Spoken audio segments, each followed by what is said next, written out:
So let's look at doing a pie chart now. So I'm going to delete the window analysis one, and we're going to go ahead and make a new one. So I'm going to look for the component that has spreadsheets or insert a chart. I'll click on that. Up comes a sample chart, and we don't want a column chart, we want a pie chart. And we can go ahead and put it in place. We can actually go ahead and give it some values right away. So our data range, we really want it to be, it's our analysis 1, not our analysis 2.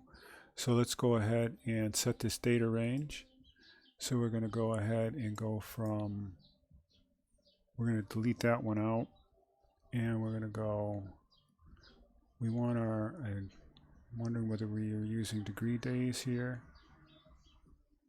I forget what we were doing. We'll go ahead and just do this range and see what happens here. All right, that's fine. So it's really going to correspond because it's just a matter of multiplying by the same values. But anyway, so that's the percentages of all of the components, but they're not labeled yet. So we really need to add a label. So I'm going to make a corresponding label. We're going to use the component that we're working with. So I'm going to go ahead and select this data range and click OK. And now those are all going to pop up with the correct label. So we have even window 1 and window 2. The only other thing we need for our pie chart, and let's take the time to look at what we're doing here.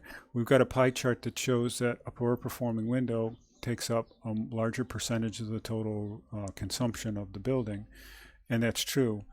But the misleading part about that is that the overall consumption of this is actually a smaller circle in and of itself altogether.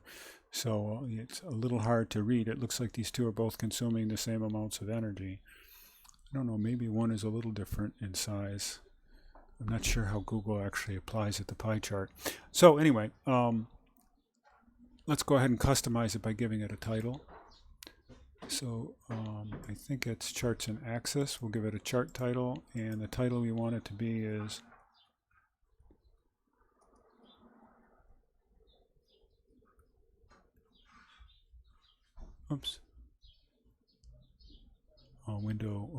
window 1 analysis.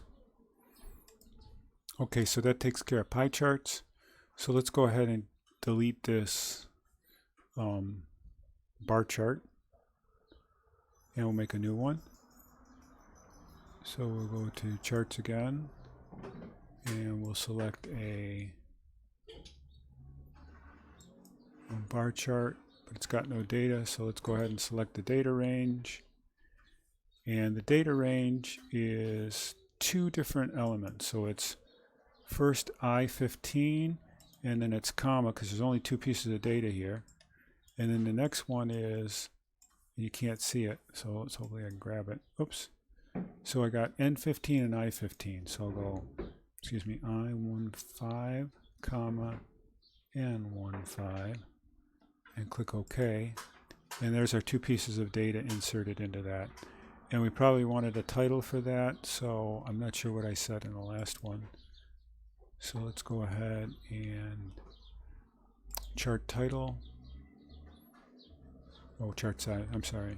I'm looking for title. Chart title, go total energy use.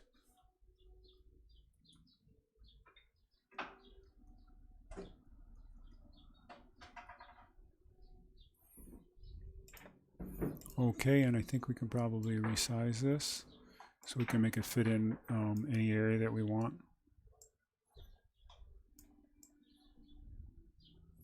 We could add more definitions here. We can make those colors match. But anyway, I just wanted you to get comfortable with the idea of working with data in visual ways from our energy analysis. And the final thing we'll do is we'll look at our window kind of analysis of cost savings in the next clip.